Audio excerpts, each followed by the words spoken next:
안녕하세요. 사연에 빠지다의 DJ 민영입니다. 오늘도 두 가지 사연 준비되어 있어요. 끝까지 함께 해주실 거죠? 그럼 구독과 좋아요 버튼 꼭 눌러주시고 오늘의 사연도 함께 시작해 볼게요. 안녕하세요. 저는 올해로 결혼 8년 차에 접어든 유부녀입니다. 연년생인 남매를 두고 있어요. 올해로 두 녀석 다 초등학교에 입학하면서 자기들도 이제 어린이라며 다 잘한 척을 할 때마다 남편이랑 둘이서 애들 몰래 얼마나 웃는지 모릅니다. 이제 초등학생이 되었으니 신경 써줘야 할 것들이 이래저래 늘기는 했지만 그래도 집에 있는 내내 녀석들 뒤치다꺼리를 했던 시절을 생각하면 요즘은 오히려 짜투리 시간이 늘어났어요. 학교 마치고 잠깐 들어온 아이들 간식 챙겨주기 무섭게 다시 학원을 가거든요. 솔직히 좀 편해지긴 했어도 점점 엄마 손을 벗어나는 것 같아 아쉽긴 해요. 그래도 요새는 학교 못지않게 다들 학원에 가는 통에 학원 보내주지 않으면 친구들이랑 어울리기 힘들다고 하니 이것 또한 아이들이 자라나는 과정이라고 생각하고 있습니다. 결혼해서 생긴 가족이 이 두 녀석뿐만은 아니죠. 남편과 결혼하면서 시댁 식구들 역시 좋든 싫든 저의 법적인 가족이 되었어요. 시댁 식구들 중에서도 유난히 제 마음이 쓰이게 하는 사람은 제 시어머니입니다. 어머님, 어머님이 뭘 그렇게 잘못했다고 그렇게 마냥 참고만 사세요? 이제 자식들 다 키웠고 마음에 걸릴 게 뭐가 있다고요. 어머님 하실 말씀 다 하고 사세요. 내가 이렇게 산 게 하루 이틀도 아니고 이제 와서 뭘 어떻게 하겠니? 모르면 몰랐지. 이제 제가 알고 있는데 저는 어머님 그렇게 사시는 걸 못 봐요. 시어머니께서 평생을 숨기고 사시던 비밀을 처음 알게 된 날, 저는 그야말로 충격의 도가니에 휩싸여 정신을 차릴 수가 없었습니다. 세상에 남들한테 말만 들었지 저는 제 주변에 그런 사람이 있으리라고는 생각조차 하지 못하고 살았거든요.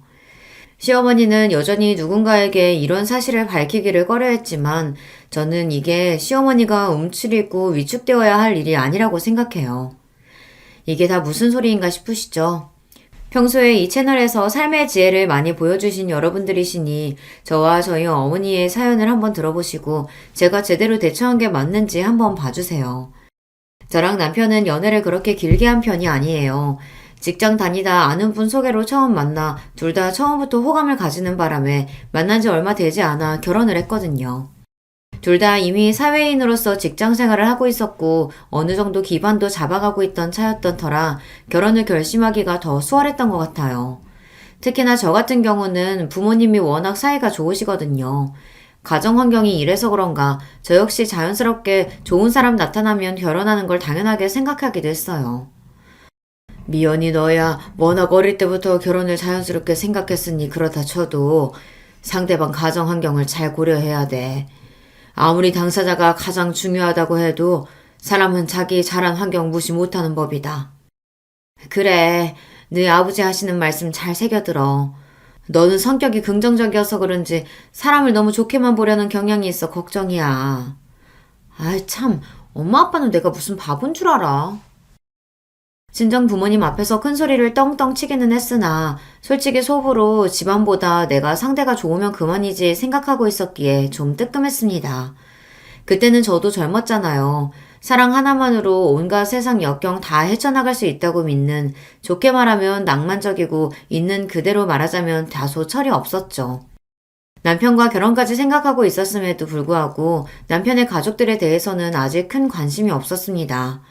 물론 가정사에 뭔가 문제가 있었다면 저도 그렇게 쉽게 넘어가지만은 못했겠지만 남편 성격이 워낙 수더분하다 보니 집안에 큰 우환이 있을 거라고는 생각하기 어렵기도 했고요. 그러고 보면 원욱 씨는 가족들 얘기는 잘 안 하는 것 같아. 나는 집에 무슨 일이 있었을 때마다 오만 얘기 다 하는 것 같은데. 하긴 내가 너무 가족 얘기를 많이 하는 편이긴 한가? 저는 가족들하고 워낙 사이가 돈독하다 보니 이런저런 소소한 일들이 제법 많거든요. 사람 만나서 얘기를 하다 보면 자연스럽게 가족들에 대한 얘기가 나오곤 합니다. 이런 저와는 달리 남편은 연애할 때도 본인 본가 식구들 얘기는 어지간해선 잘 안 하는 편이었어요. 저에 비해 말수가 많지 않은 편이라서 그렇기도 했겠습니다만 친정 부모님 얘기를 듣고 보니 정말 남편 가족에 대한 정보가 거의 없기는 하더라고요. 제 말에 남편이 좀 무안해하더니 말했습니다. 아니야, 생각해보니 서로 결혼 이야기가 오고 하는데 상대방 가족에 대해서 들은 얘기가 너무 없으니까 미연 씨처럼 생각할 수 있지. 일부러 그랬다기보다는 몰래도 누군가한테 가족 얘기를 그렇게 자세하게 해본 적은 없는 것 같아.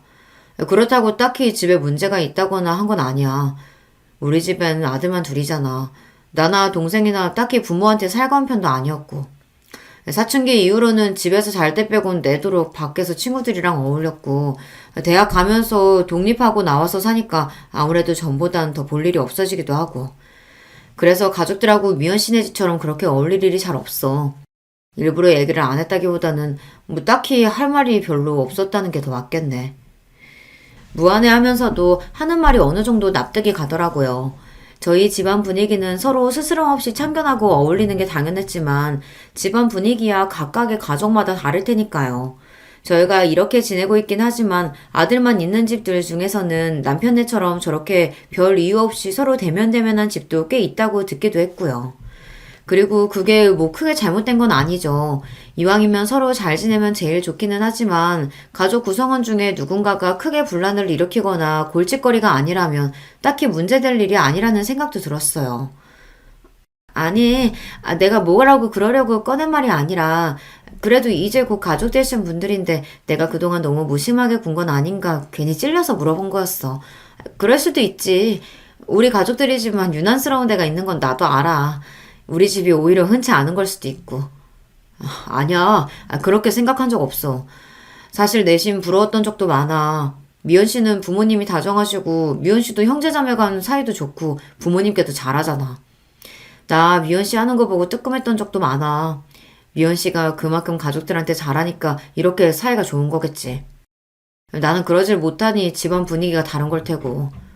그런 생각 드니까 미연 씨 보기 좀 민망하기도 하더라. 괜히 남편을 쑥스럽게 만든 건 아닌가 싶긴 했지만 그래도 남편 역시 느낀 바가 있었는지 그 후로는 조금씩이나마 가족들 이야기를 해주더라고요. 내 동생 현욱이는 저번에 밥 한 번 먹으면서 이미 봤고 만나는 사람은 있다는데 아직 사회초년생이라 당장 결혼 계획은 없는 것 같아. 그리고 요새 무슨 생각을 하고 사는지는 딱히 잘 모르겠네. 평소에도 서로 대화가 많은 편은 아니라서. 그래도 사이가 나쁘지는 않아. 같이 밥 먹으면서 직접 봤으니 사이가 나쁘지 않다는 말은 맞는 것 같았습니다. 요란스럽지는 않아도 저에게는 다정한 남편인데 이게 아내 대하는 거랑 형제 대하는 건 다른 모양인지 남편이나 시동생이나 서로에게 무덤덤한 편이더라고요. 만나기만 하면 서로 장난 걸고 스킨십하고 시끌벅적한 저나 제 동생들을 생각하면 담백하기 짝이 없는 형제간이었습니다. 부모님은 초등학교 앞에서 거의 30년 가까이 문구점을 하고 계시는데 사실 말이 문구점이지 애들이 왔다 갔다 하면서 필요한 소소한 물건들 파는 그런 곳이라 규모가 그렇게 크지 않아.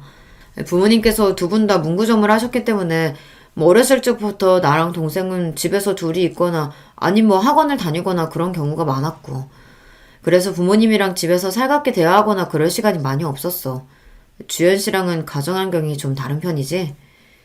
아무래도 어릴 적부터 부모님 두 분 다 일을 하신 것 같으면 부모님께서 항상 바쁘셨을 테니까 사이가 대면대면하다는 말이 조금 이해가 가기도 했어요. 덤덤하게 얘기하는 남편 말을 듣고 있자니 말은 저렇게 아무렇지 않은 것처럼 해도 한창 부모님 돌봄을 받아야 할 나이에 동생까지 챙겼어야 했으니 조금은 결핍이 있지 않을까 하는 생각도 들었습니다. 그래서 괜히 농담처럼 물었어요.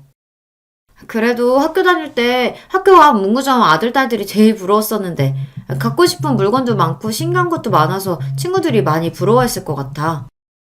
그건 진짜 어릴 때나 그랬던 거고 어차피 다 팔아야 되는 물건인데 뭘. 철딱서니 없이 부모님 고생하는 거 뻔히 하는데 그런 물건들 함부로 만지고 그럴 수는 없지. 그리고 말이 문구점이지 요새는 학교 차원에서 애들 필요한 물품들 다 단체 주문하거나 해서 준비하는 경우가 많거든. 뭐 학용품을 사러 온다기보다는 애들 장난감 비스무리한 것들이나 아니면 간단한 간식류들 파는 게 수입의 대부분이야. 아, 간식이면 과자나 음료수 뭐 그런 걸 가져다 두고 파는 거야? 뭐 그런 간단한 것들도 있고 애들 좋아하는 떡볶이나 뭐 간단한 분식류 같은 것들도 같이 팔기도 하고. 그런 것까지? 그게 보통 손 많이 가는 게 아닐 텐데. 분식집처럼 본격적으로 하는 건 아니고 애들 간단하게 요기 삼을 컵볶이나 간단한 간식류 정도지 뭐. 말이 간단하겠지. 애초에 식당으로 만들어진 것도 아닌데 그 열악한 환경에서 조리를 한다는 게 결코 쉽지 않을 터였습니다. 듣다 보니 남편도 본인 부모님이 얼마나 고생을 하시는지 체감을 잘 못하는 것 같이 들렸어요. 그러면 그런 음식들은 다 어머님이 하시고? 그렇지. 아버지는 본인 손으로 평생 라면 한 번 끓여 드시는 거를 본 적이 없는 분인걸. 남편 말에 석연치 않은 기분이 들었지만 가정마다 가풍이 다르니 그걸 가지고 제가 왈가왈부할 일은 아니라고 생각했어요. 무엇보다 남편은 자취를 오래 하면서 요리도 제법 잘하고 가정적인 면이 있는 사람이라 더더욱 문제 삼지 않았죠. 그렇게 시댁에 대한 이야기를 조금씩들 듣게 되었습니다. 얼마 지나지 않아 본격적으로 결혼 준비가 시작되면서 양가 부모님 상견례가 있었어요. 저희 부모님이야 워낙 사교적인 분들이셔서 상견례 분위기가 부드럽게 풀렸습니다. 시댁 쪽에서도 저희 결혼에 대해 딱히 불만이 있어 보이진 않았어요.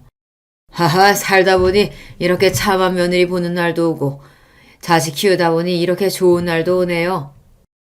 시아버지께서 호탕하게 껄껄 웃으시며 말씀하셨습니다. 어찌되었든 첫 만남에 저를 마음에 들어 해주시니 저도 기분이 나쁘지 않았어요.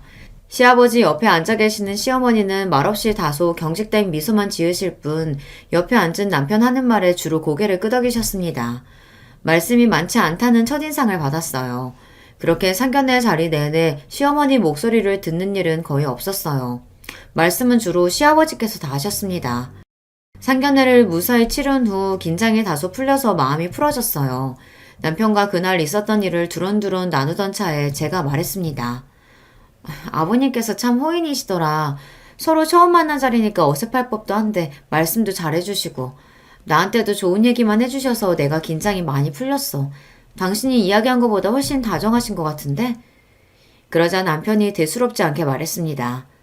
아버지 원래 좀 그러셔. 집 밖에서나 처음 만난 사람한테는 쉽게 잘 다가가시고 말주변도 좋으시고 그런 편이야. 정작 나나 엄마한테는 평생 무뚝뚝한 분이긴 하지만.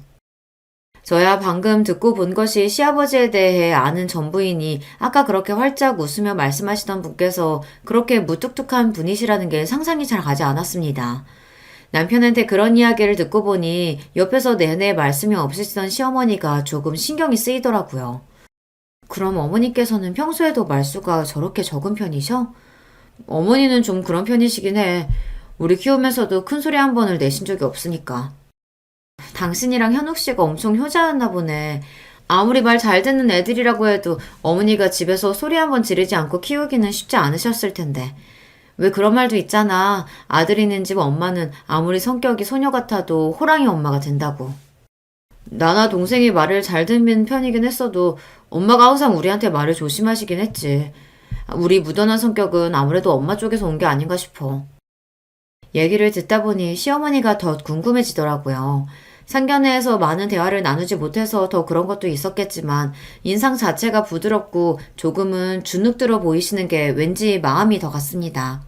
앞으로 결혼하면 평생 뵐 뿐이니까 그래도 저희 친정 부모님 닮아서 사교적인 성격인 편인 제가 먼저 살갑게 다가가야지 하고 다짐했습니다.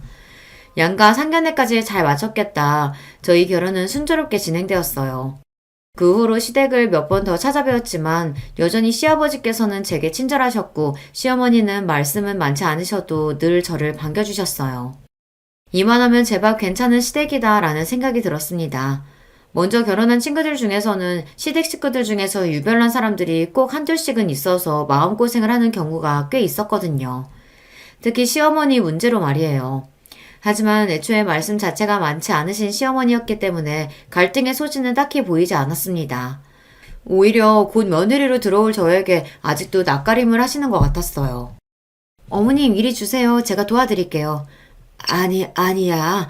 시집 오면 우리 애랑 살면서 살림할 것도 갑자기 확 늘어날 텐데 벌써부터 고생스럽게. 이렇게 저를 배려해 주시는 말씀도 서슴없이 하셨고요. 이런 분이 결혼한 후라고 갑자기 돌변하셔서 며느리 시집살이를 시키실 분으로 보이지는 않았습니다. 그렇게 저와 남편은 드디어 결혼식을 무사히 끝냈어요.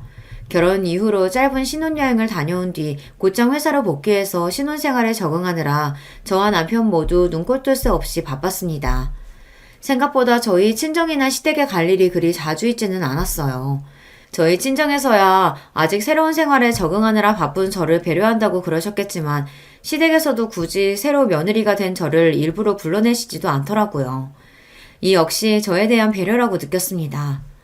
그래도 제 입장이 며느리인지라 시부모님께 마냥 신경을 안 쓸 수가 없더라고요. 결혼을 했으면 이제 저도 그 집 식구인데 두 분 어떻게 생활하시나 궁금하기도 했고요. 그래서 남편보다 일찍 퇴근한 날 남편에게는 따로 이야기하지 않고 시부모님께서 평생을 일해오셨다는 문구점으로 향하게 되었습니다. 어머님, 아버님, 저 왔어요. 아이고, 세아가, 이 시간에 여기는 어쩐 일이냐? 생각지도 못했던 저의 등장에 시어머니와 시아버지 두 분 모두 눈이 휘둥그레졌습니다. 시아버지께서는 놀란 와중에도 버선발로 저를 반갑게 맞이해 주셨어요.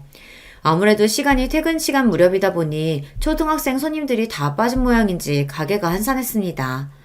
말이 문구점이지 남편 말처럼 요새 아이들이 문구점에 와서 학용품이나 준비물을 사는 편은 아니다 보니 규모가 소박한 편이었어요. 남편 말처럼 아이들 장난감이나 놀이거리들이 가득 쌓여있는 한쪽에 떡볶이를 비롯한 간단한 부식들이 놓여있는 공간이 보였습니다. 제 한 평이 될까 싶은 협소한 공간이었죠. 바로 그 공간이 그 좁은 문구점 안에서도 시어머니께서 수십 년을 일해오신 곳이었어요. 주변을 둘러보니 안쪽에 두 분이 잠시 쉴 수 있는 쪽방이 있는 것을 빼고는 요리를 할 만한 공간이 마땅치 않아 보였습니다. 생각처럼 간식 판매하기에는 좀 열악해 보였어요. 며느리에게 예고도 없이 일하는 장면을 보이게 된 게 많이 민망하셨던지 시어머니 얼굴이 좀 붉어 보였습니다.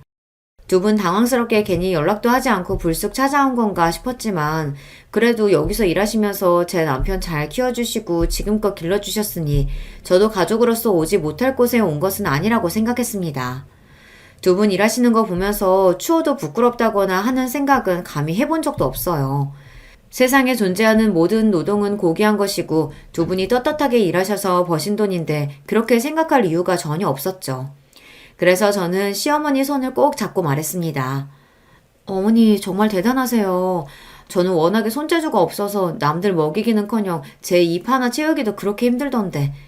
이 근처의 학생들이 어머니 떡볶이를 그렇게 좋아한다면서요? 저도 한번 먹어보고 싶어요. 아이고, 하루 종일 일하느라 고생했는데 겨우 이런 음식 먹어서 되겠어? 이런 음식이라뇨. 저 떡볶이 진짜 좋아해요.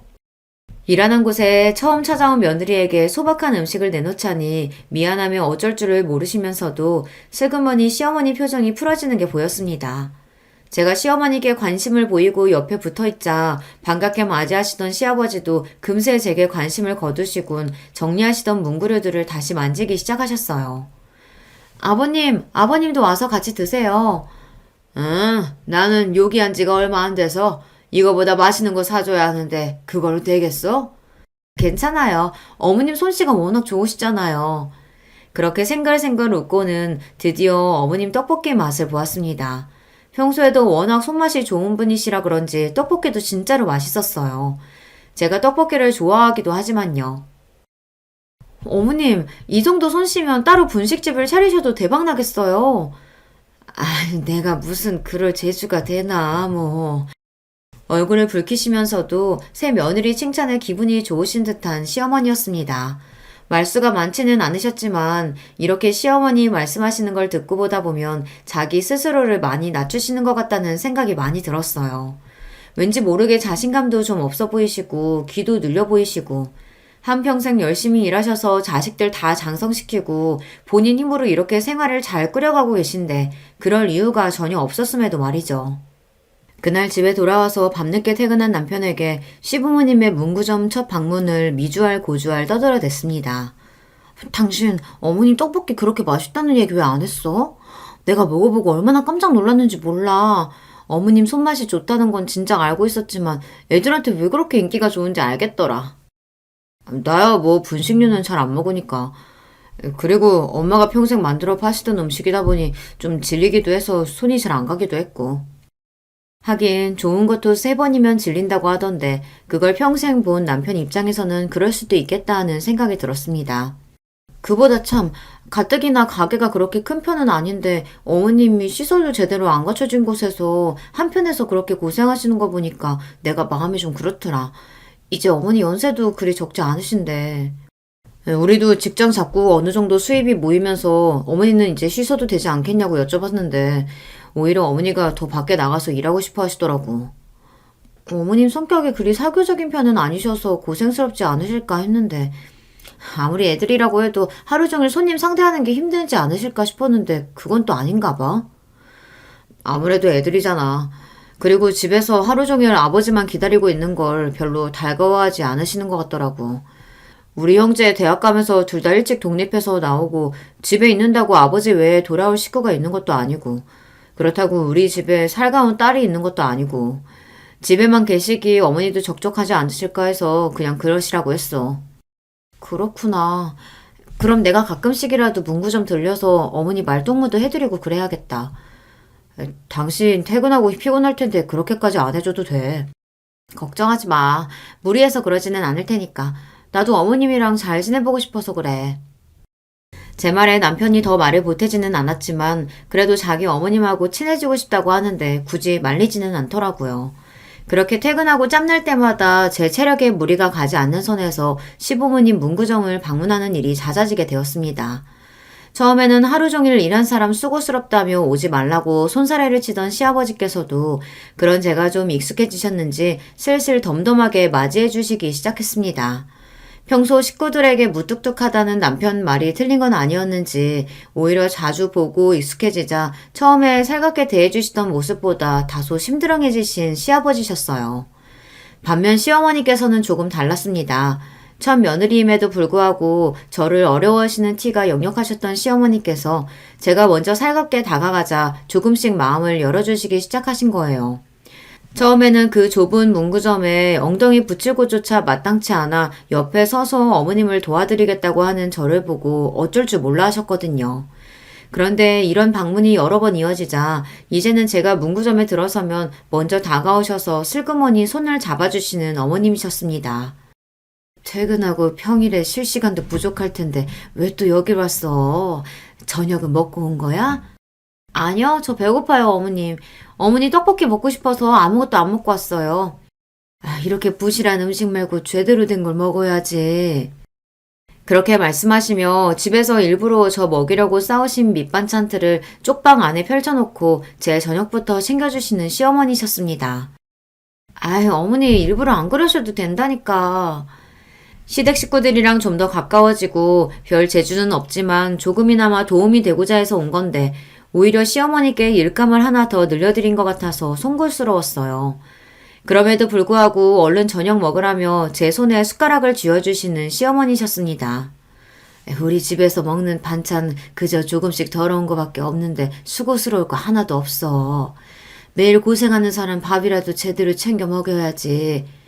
보고만 있지 말고 어서 먹어. 가까워질수록 참 다정한 분이셨어요.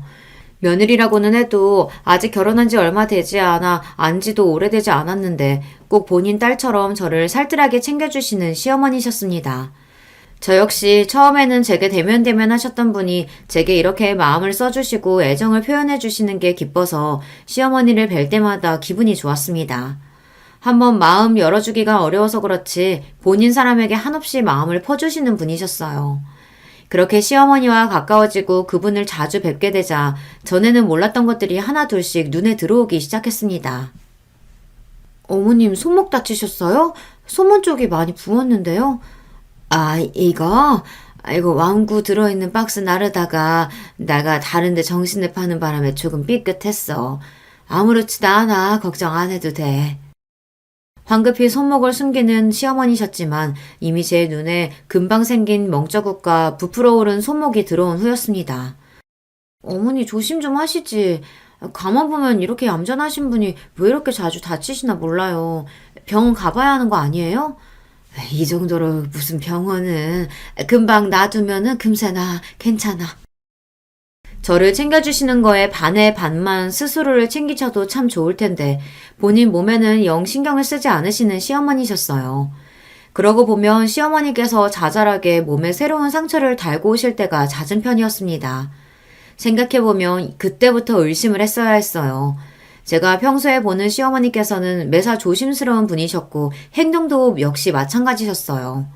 그런 상처를 달고 사실 만큼 덤벙대는 분도 아니셨고 느릿하면 느릿한 편이셨지 결코 성급하게 서두르는 분이 아니셨습니다.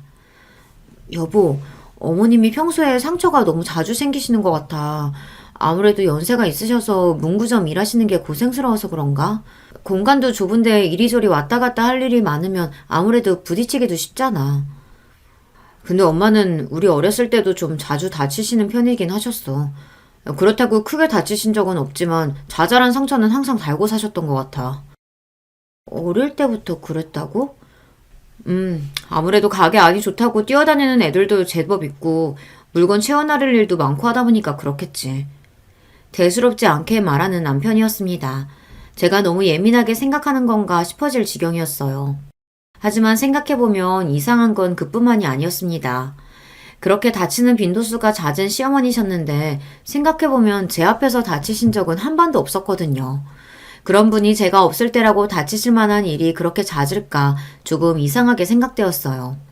하지만 제가 주로 방문하는 시간이 퇴근 시간 이후다 보니 손님이 많이 빠져있을 시간대이긴 했어요. 그래서 그런가 손님이 많은 시간대에 일하시는 걸 못 봤으니 내가 괜한 생각을 하는 건가 싶었습니다. 그날도 퇴근 후에 시부모님 문구점을 찾았다가 손님이 많이 빠진 시간이라 시어머니와 도란도란 이야기를 주고받고 있었습니다. 그 전 주말에 무슨 일을 했는지 이야기를 나누다가 우연치 않게 찜질방 이야기가 나왔어요. 저나 저희 친정어머니나 찜질방에 자주 가는 편이거든요. 주중에 쌓였던 피로를 찜질방에서 몸 지지면서 풀어내는 게 저희 모녀의 큰 낙이기도 했습니다. 나는 아들만 둘 있어서 그런가. 그런 데는 생전 가보지를 못했어. 진짜요? 찜질방 유행한 지가 벌써 얼마나 됐는데. 그럼 다음에 저랑 같이 가요, 어머님. 제가 반색하면서 이야기하자 갑자기 시어머니 얼굴에 당황한 낯이 떠올랐습니다. 아니 다 늙어서 이제 와서 무슨 매일 집에서 목욕하는 걸 뭐 신경 쓰지 마라. 시어머니 말씀이 그렇게 빨라진 적이 없었어요. 손사래까지 치면서 땀을 뻘뻘 흘리시며 제 제안을 거절하시는 걸 보니 조금 무안해졌습니다. 요즘 좀 친해졌다고 생각해서 내가 너무 오버를 한 건가 싶기도 했어요. 지금에 와서 돌이켜보면 그렇게 말씀하시는 시어머니 심정이 어떠셨을지 싶어 마음이 아픕니다. 어머님, 아버님, 저 왔어요. 아니, 네가 이 시간에 웬일이야? 그날은 외근을 나갔다가 생각지도 못하게 조기 퇴근을 하게 되었어요. 돌이켜 생각해보니 이 시간대에는 시부모님 문구점을 방문한 적이 한 번도 없었던 것 같습니다. 시간이 딱 아이들 학교 시간이랑 겹쳐서 손님이 가장 많은 시간대였어요. 전에 없이 문구점 안이 와글와글 거리는 걸 보자 바쁘실 때의 풍경은 이렇겠구나 싶어 새삼 문구점이 새로워 보였습니다. 괜히 안쪽에 다 큰 성인 여자인 저까지 들어가면 더 번잡스러울까봐 입구 쪽에 조금 비켜서서 시부모님 일하시는 것을 지켜보게 되었어요. 조그만 장난감들 여러 개를 놓고 어느 걸 고를까 눈을 빛내는 아이들도 있었고 친구 따라 와르르 몰려와서 신이 난 아이들로 가게는 인산인해를 이뤘습니다. 시아버지께서는 그런 아이들에게 환한 미소로 화답하시며 신나게 말을 거셨어요. 아이고 요놈, 전부터 그걸 그렇게 갖고 싶어 하더니 결국 오늘 사갖고 가는구나? 말씀하시는 게 꼭 본인 손자한테 하시는 것 같았습니다. 저 처음 상견례에서 배웠을 때 반겨주시던 그 모습 그대로였습니다. 집안에서보다 밖에서 더 살가운 분이라는 남편 말도 다시금 떠올랐고요. 어쨌든 문구점에서 일을 하시는 게 시아버지 적성에 맞아 보였어요. 생각 외였던 거는 시어머니의 모습이었습니다. 막 학교 끝나고 들어온 아이들이니 얼마나 배고플 때예요. 시어머니가 갓 끓여낸 떡볶이 한 컵 받겠다고 주변에 바글바글 모여있는 아이들을 보면서도 시어머니 얼굴은 싫은 기색 하나 볼 수 없었습니다. 혹시 아이들 다치기라도 할까봐 떡볶이가 너무 뜨거우면 옆에 있던 부채를 살살 붙여서 조심스레 건네주기도 하셨고요. 아직 철없는 아이들이니 상대하기가 쉽지 않으셨을 텐데도 열심히 후후 떡볶이를 불어 시키며 입안에 쏙 넣기 바쁜 아이들을 바라보는 시어머니 얼굴은 보람차 보였습니다. 말은 그렇게 하지 않으셨어도 시어머니도 이 일을 좋아하신다는 생각이 들었어요. 그런 시부모님 모습을 지켜보면서 괜히 자식들이 부모님 고생하신다는 핑계로 부모님 삶의 터전을 너무 쉽게 빼앗으려는 건 아닌지 그런 반성도 들었습니다. 왜 그런 말들 많이 하잖아요. 은퇴하시고 나면 부모님들이 갑자기 확 늦는다는 거요. 사람이 본인에게 주어진 역할이 있고 하는 일이 있을수록 더 활기차고 생기있게 살 수 있는 법이잖아요. 부모님께 마냥 쉬시라고 하는 것이 능사가 아니라는 생각을 그날 제대로 하게 되었습니다. 어머님, 기분 정말 좋아 보이세요. 어머님이 아이들을 이렇게 좋아하시는지 몰랐어요. 애들도 애들이지만 여기서 일을 하다 보면 내가 쓰임이 있다는 게 참 좋아. 나같이 보잘것없는 사람도 기다려주는 애들도 다 있고. 어머님, 무슨 말씀을 그렇게 하세요? 어머님처럼 이렇게 손맛도 좋고 다정하신 분이 또 어디 계신다고요? 시어머니를 좋아하는 만큼 자기 스스로를 자꾸 낮춰서 이야기하는 시어머니 모습에 속이 많이 상했습니다. 어머니, 그러지 마세요. 어머님처럼 좋은 분이 또 어디 계신다고. 저 그러면 정말 속상해요. 그래, 그래. 알았어. 정말로 속상해하는 저를 보시며 황급히 저를 달래주시는 시어머니셨습니다. 그러고 나서 당분간은 회사 일이 갑자기 바빠지는 바람에 문구점에 잘 들리지 못했어요. 간신히 진행하던 프로젝트를 마무리하고 간만에 또다시 예고 없이 시부모님의 문구점으로 향했습니다. 어머님, 아버님, 저 왔어요. 그래, 세기 오랜만이다. 그렇게 도착한 문구점에는 시아버지 혼자 계셨습니다. 갑자기 들어온 저를 보고 시아버지 얼굴이 당황한 기색이 역력했어요. 아버님, 어머님은 어디 계세요? 그 사람 오늘 몸살기가 있다고 해서 집에서 그냥 쉬라고 했다. 어머, 병원 안 가보시고요? 식사는 하셨대요? 내가 다 챙겨줬으니까 너 신경 쓸 거 없다. 일하느라 바쁜 사람이 뭐하러 여기까지 왔어? 얼른 집에 가, 얼른. 그렇게 한사코 저를 내쫓으시는 시아버지 때문에 얼결에 밀려서 문구점 밖으로 나왔습니다. 시아버지가 시어머니를 잘 챙겨주고 나왔다고는 하시지만 문구점 찾는 아이들에게면 몰라도 평소에 시어머니에게 그렇게 살갑게 대하지 않는 시아버지셨어요. 정말로 편히 잘 쉬고 계시는 건지 걱정스러운 마음에 죽집에서 죽을 포장해다 시댁으로 향했습니다. 문구점에는 자주 들렀어도 일하시느라 시부모님께서 시댁을 비우실 때가 많아서 제가 시댁으로 찾아가는 일은 그렇게 많지 않았어요. 저로서도 오랜만에 시댁 방문이었습니다. 그렇게 도착해서 시댁 초인종을 눌렀어요. 띵동 띵동 여러 번 초인종을 눌렀는데도 안에서는 대답이 없었습니다. 혹시 주무시는 건가 싶어 내가 너무 요란을 떨었나 생각하고 있는데 안쪽에서 우당탕 소리가 들리더니 황급히 시어머니가 문을 벌컥 여셨습니다. 어머, 너 어떻게 여기까지 다 왔어? 허둥지둥 제게 말씀하시는 시어머니를 보고 저는 순간 몸에 피가 다 얼어붙는 줄 알았어요. 시아버지 말씀에 따르면 몸살에 걸렸다는 시어머니는 꼴이 말이 아니었습니다. 머리는 어디서 뜯겼는지 산발에 집안에는 가재도구가 나동그라져 있고 시어머니는 지금 눈앞에 서 있는 게 며느리인지 아닌지 정신도 제대로 차리시지 못하는 것 같았어요. 무엇보다 저를 경악하게 했던 건 시어머니 얼굴에 선명하게 남아있는 멍자국이었어요. 어머니, 도대체 이게 다 무슨... 그게 아니라... 시어머니 얼굴을 보고 경악에 차서 소리를 버럭 지르는 제 모습에 시어머니는 순간 주춤했습니다. 그제야 당신 눈앞에 서 있는 사람이 누구인지 제대로 인식을 하신 것 같았어요. 그만큼 시어머니께서도 경황이 없으셨다는 거겠죠. 나중에 알고 보니 이렇게 선명한 폭력의 흔적을 시아버지 외에 누군가에게 보이는 것 자체가 그날이 처음이셨던 거예요. 분명 시어머니는 공포에 질려 있었습니다. 어머님, 대체 누가 이랬어요? 이게 무슨 일이에요, 네? 아니야. 그건 아무리 좋게 봐주려고 해도 인간의 주먹이 만들어낸 명백한 폭력의 흔적이었어요. 당연히 의심스러운 건 시아버지였습니다. 상상조차 하기 끔찍하지만 그렇지 않으면 단 두 분이서 사시는 이 집 안에서 시어머니의 얼굴을 저렇게 만들어 놓을 사람이 대체 누구란 말입니까? 분노에 찬 저를 보고 시어머니는 이제 온몸을 덜덜 떨기 시작하셨습니다. 안 돼, 아가. 제발 그냥 못 본 걸로 해주면 안 될까? 어머니, 지금 이 시경을 하시고 무슨 말씀을 하시는 거예요? 저랑 당장 병원부터 가요. 안 돼. 다른 사람들 알면 안 돼. 몸을 떨다 못해 이제 오열을 하기 시작하신 시어머니는 극도의 흥분 상태였어요. 이러다가 정말 큰일 나지 싶어 일단 저는 시어머니부터 진정시키기로 했습니다. 떨림이 멈추지 않는 시어머니를 끌어안고 제가 말했어요. 알았어요, 어머니.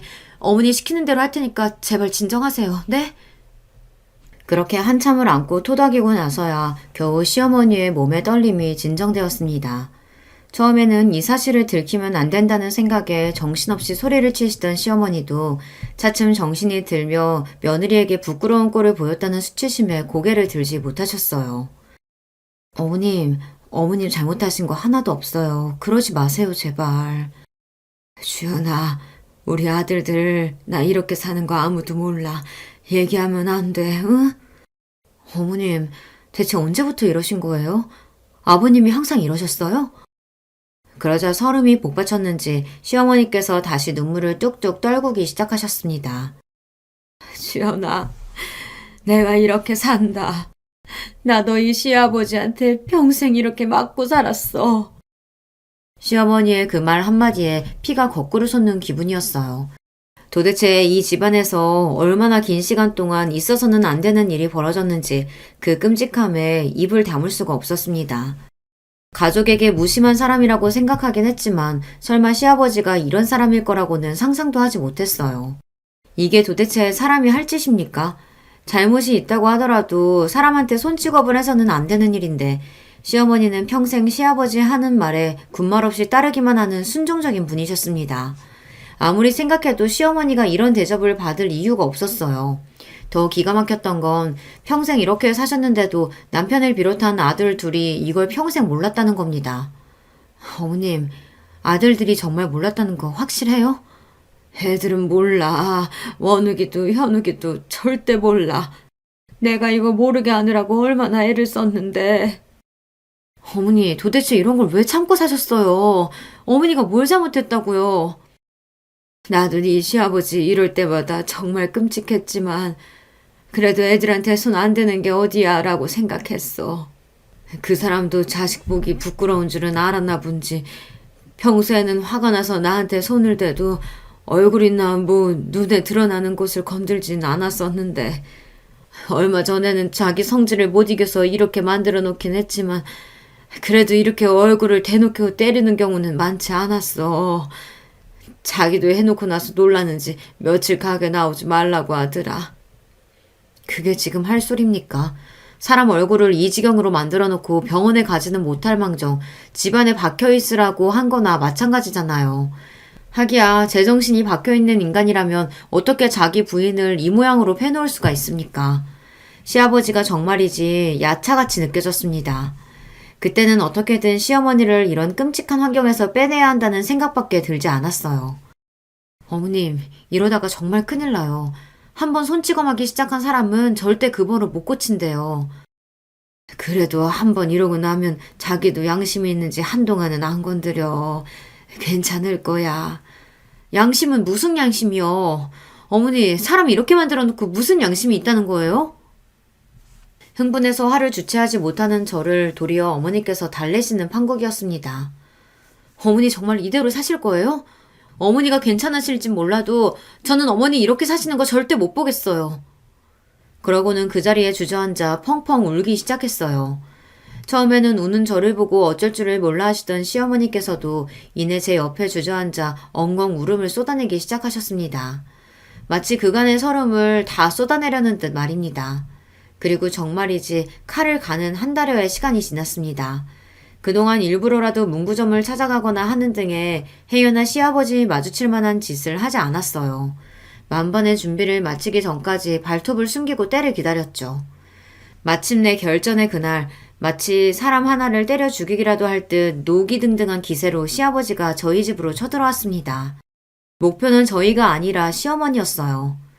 이 에페나가 정말 미쳤나? 다 늙어서 이유는 무슨 이유냐? 자식들 앞에서 추태 부리지 말고 당장 나오지 못해?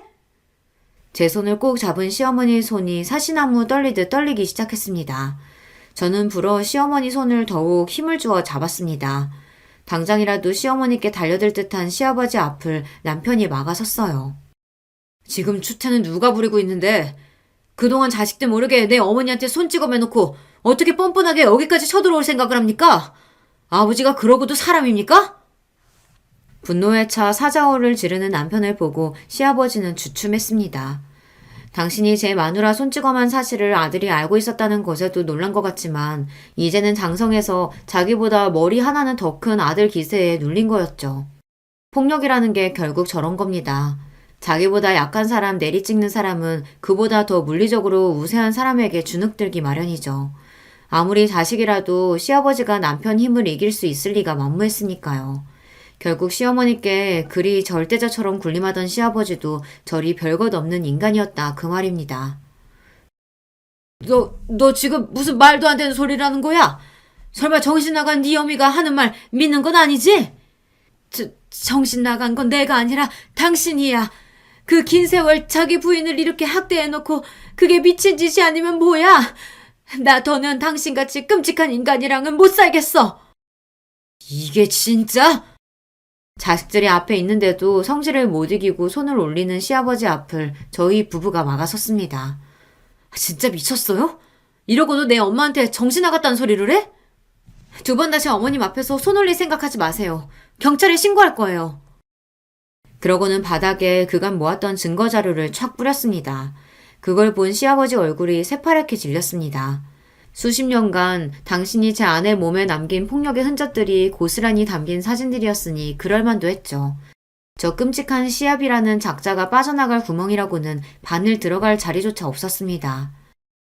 나 그저 내 자식들 상처받지 않고 자라게 해야 한다는 생각에 당신 끔찍한 손찌검 지금껏 참고 또 참고 살아왔어. 내 자식들 정말 상처 주지 않으려면 내가 스스로를 지켜야 하는데 당신한테 억눌려 살면서 내가 나 스스로를 가장 함부로 대하며 살았어. 나 이제 더는 그렇게 안 살아. 당신은 당신이 지은 죄값 치르면서 혼자 쓸쓸하게 살아. 여전히 자신에게 폭력을 행사한 남편에게 겁에 질려 있으면서도 덜덜 떠는 목소리로 한 맺힌 지난 세월을 당당하게 소리치는 시어머니였습니다. 접은 성정에 저런 말씀을 하시기까지 얼마나 많은 상처를 입으셨을까 생각하니 곁에 서 있는 저도 남편도 눈물을 참을 수가 없었어요. 행여나 엄마 앞에 나타나서 더러운 짓거리 할 생각 말아요. 나나 현욱이나 더는 당신 손에 엄마 두지 않을 테니까. 내 엄마한테 손댄 거 안 순간부터 우리 형제한테 아버지는 없습니다. 다신 우리 앞에 나타나지 말아요. 자기가 죄다 잘못해놓고도 뭐가 그리도 분한지 씩씩대던 시아버지가 당장이라도 사단을 낼 기세인 남편에게 눌려 마지못해 자리를 피했습니다. 긴장이 풀렸는지 다리에 힘이 풀린 시어머니가 그대로 주저앉으셨어요. 잘하셨어요. 잘하셨어요, 어머니. 그렇게 세 식구가 얼싸안고 또다시 펑펑 울었습니다. 사건의 전말은 이러했어요. 시어머니는 극구 만류하셨지만 본인 어머니가 어찌 사셨는지 아들들이 모르는 건 말도 안 됐습니다. 수차례의 설득 끝에 간신히 시어머니를 설득해 남편과 시동생에게 사실을 알리기로 했습니다. 어떻게 아버지가 이럴 수 있어? 어떻게 사람이 이런 짓을... 우린 그것도 모르고 자식이 돼서 엄마가 이렇게 산 줄도 모르고. 아버지에 대한 경악, 어머니의 지난 세월에 대한 분노, 그리고 일이 이 지경이 되도록 아무것도 몰랐다는 죄책감까지 남편과 시동생도 충격에 휩싸였습니다. 내가 이런 끔찍한 일을 당신한테 알리기로 한 건 지금부터는 무조건 당신이랑 도련님이 어머니 편이 되어줘야 하기 때문이야. 평생 자기 샌드백 취급한 아내인데 이제 와서 반항한다고 들어먹을 양반도 아니고 지금부터라도 아들들이 어머님을 확실하게 보호해줘야 한다고. 알았어? 그렇게 분노에 찬 두 아들들의 절대적인 지지를 얻어낼 수 있었습니다.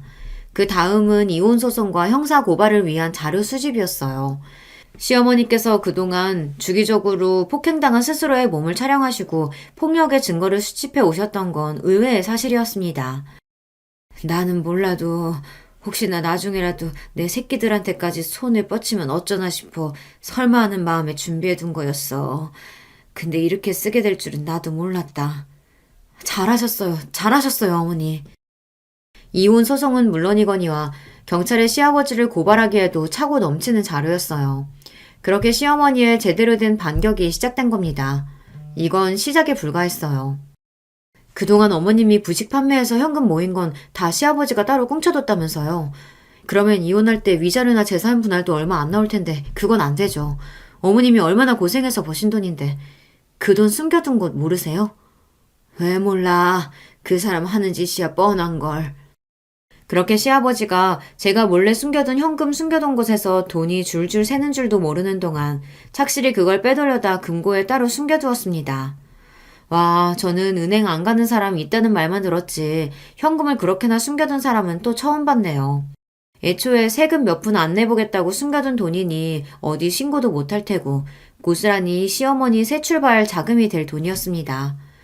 이혼에 형사처벌에 위자료에 합의금 뜯긴 것도 모자라 하이라이트로 시아버지 인생의 믿는 구석이었던 현금까지 죄다 털린 걸 알고 또 한 번 저희 집을 찾아와 시어머니 앞에서 난동을 부린 시아버지였으나 분노에 눈이 뒤집힌 형제에게 차례로 패대기를 쳐진 이후로는 아들들 무서워서 차마 저희 집에 접근하지 못했습니다. 어디 그뿐입니까? 무려 애들을 상대로 장사하면서 아내한테 손찌검을 해 이혼당했다는 소문이 쫙 퍼지자 문구점에 손님이 뚝 끊겼습니다. 제정신 박힌 부모라면 혹여서 틀리면 내 자식한테까지 손 올릴지 모를 막대먹은 사장놈이 있는 가게에 애들을 보내겠습니까?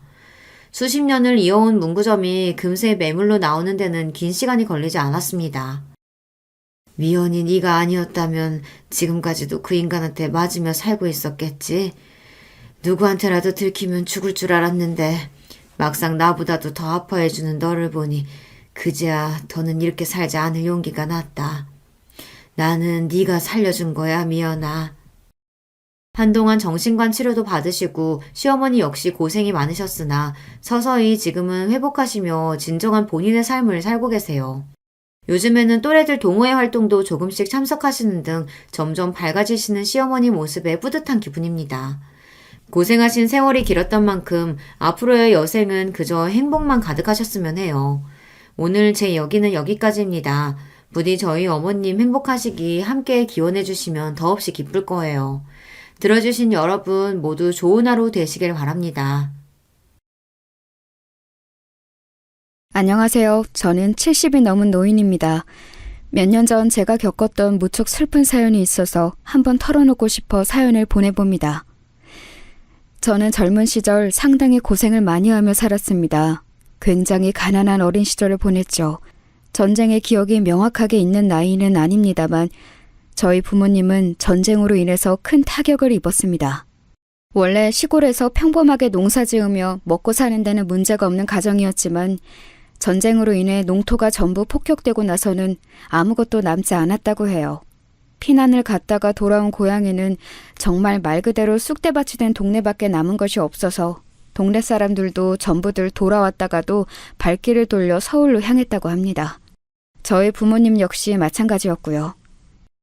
그랬던 사정은 이해합니다. 그래도 서울에는 일자리가 있었고 설사 빌어먹더라도 사람과 돈이 있는 곳에 가서 빌어먹어야 할 테니까요. 그래서 부모님은 아무것도 없는 빈주먹으로 서울로 무작정 향해 오셨고 그 길에 아직 어렸던 저희 형제가 동행했습니다. 당시 아주 어려서 아예 기억도 없는 저와 저희 언니 그리고 저희 동생이 있었죠. 3자매 중에 제가 둘째였답니다. 저희 언니는 전쟁에 대한 기억이 희미하게 남아있는 나이여서 여태까지도 그 시절의 일을 기억하면서 몸서리를 칠 때가 많이 있죠. 동생은 그때 아예 갓난아기였고요. 부모님은 서울로 올라온 이후 많이 힘든 생활을 하셨습니다. 아마 지금 분들은 이해 못하실 수도 있는데요. 당시에는 불량식품을 만드는 일도 동네 가난한 집에서 일을 받아서 하고는 했었습니다. 초등학교 앞에서 팔던 오렌지 주스도 사실 오렌지 주스가 아니라 설탕물에 식용 염료를 탄 것이었죠. 빨간 다라이에 지하수를 들이붓고 거기다가 식용 염료를 타던 것이 기억나네요. 사실 설탕도 아니고 뉴슈가라고 당시에 비쌌던 설탕 대신 상대적으로 좀 저렴한 것을 이용하기도 했습니다. 뉴슈가는 씁쓸한 맛이 살짝 감도는 설탕 같은 감미료였죠. 거의 무너져가는 슬레이트 지붕 집 마당에 앉아서 빨간 다라이에다가 그렇게 불량식품인 오렌지 주스를 만들어서 초등학교 앞에서 장사하는 상인한테 넘겨주는 것이 저희 부모님의 일이었습니다. 사실 몸에 절대 좋을 리야 없는 음료였죠. 게다가 아이들이 먹기에는 정말 끔찍한 물건인데 그때 당시에는 그게 특별히 심각하게 위험한 일이라는 것도 몰랐답니다. 다라이는 제대로 씻지도 않았고 지하수도 안전한지 아닌지 전혀 모르는 상태였는데도 말이죠. 그때는 지금하고는 아예 개념 자체가 다르기는 했으니까요. 이런 일들은 종류가 무척 많았답니다. 이름 모를 생선살로 과자 같은 걸 만들기도 하고 아이스크림이라면서 얼린 음료수를 내다 상인에게 넘기기도 했습니다. 지금 생각하면 기야말 일이지만 그래도 그때 부모님이 이를 가리지 않고 열과 성을 다해 하신 덕분에 저희 자매들은 잘 클 수 있었죠. 어린 시절에는 정말 많이 가난했는데 점차적으로 그래도 사정이 나아져 갔어요. 물론 그렇다고 평균적인 집이 될 수는 없었습니다만 그런데 그러다가 사달이 난 거였죠. 아버지가 교통사고를 당하셔서 자리에 누워 일을 하지 못하시게 된 거였어요. 아니, 일을 못하시는 건 둘째치고 병원비가 아주 많이 들어가게 되었었죠. 제가 겨우 고등학교 갓 들어갔을 때였는데 집안은 아주 초상집 분위기였답니다. 어떻게든 무슨 수를 내야 저희 식구들이 먹고 살고 아버지 병원비도 낼 수 있을 거였어요. 그런데 그 무슨 수라는 게 저에게 떨어졌죠. 그 시절에는 어지간히 잘 사는 집들은 전부 식모를 쓸 때였습니다. 대부분의 식모는 20살이 아직 안 된 어린 여자아이들이었는데요. 지금 생각하면 이게 무슨 인권 착취 같은 소리냐고 하실 분들이 많겠지만 당시에는 그게 그냥 보편적이었어요. 먹고 살기 힘든 집에서 여자애들 데려다가 적당히 일 시키면서 월급도 주고 먹여주기도 하는 그런 거였거든요. 저희 동네에도 마침 아주 잘 사는 한의원 집이 있었는데 그 집에 식모가 사정이 있어 나갔다면서 구한다고 하더군요. 저희 어머니는 급히 그 집에 가서 우리 집 둘째 딸이 나이가 고등학교 1학년밖에 안 되었는데 혹시 식모를 쓸 생각이 없냐고 물으셨어요. 그 집에서는 제 나이하고 할 줄 아는 걸 묻더니 그 정도면 괜찮겠다면서 데리고 오라고 하셨습니다. 아무리 가난해도 집에서 살다가 남의 집에 식모로 가는 일은 아주 서러웠어요. 그래도 다행히 동네에 있는 이웃이기는 했지만 그래도 서러운 건 서러운 거였죠.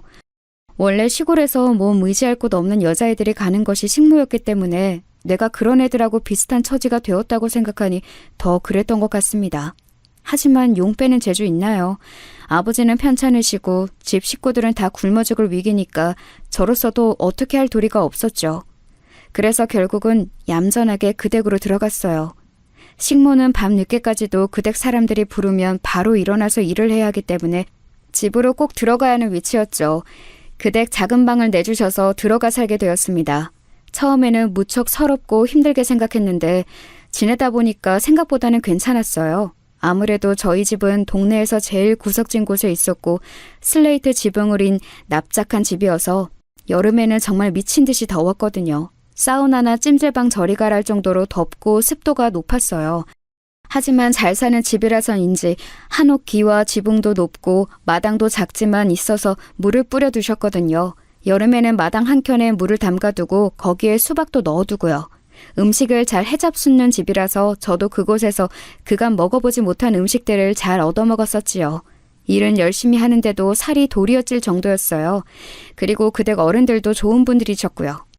어르신이 한의원을 하셨는데 상당히 용하다고 소문난 분이어서 저희 아버지 침도 따로 놔주시고 약도 지어주시면서 돈도 받지 않으셨습니다. 덕분에 아버지가 절름거리면서라도 일어나 움직이실 수 있게 되어 무척 기뻤었죠. 하지만 그 댁 자녀들은 좀 못된 데가 있어서 제가 밤에 일 마치고 좀 쉬려고 하면 꼭 불러다가 물을 떠다 달라, 옷을 다려달라, 신발을 가져다 달라 이래저래 시키는 일이 많았어요. 그렇다고 아주 악하고 못된 애들은 아니었는데 좀 얄미운 구석이 있었죠. 어떨 때는 그렇게 당하는 것이 억울해서 한 달에 한 번 있는 쉬는 날에 집에 가서 언니한테 마구 일러댔어요.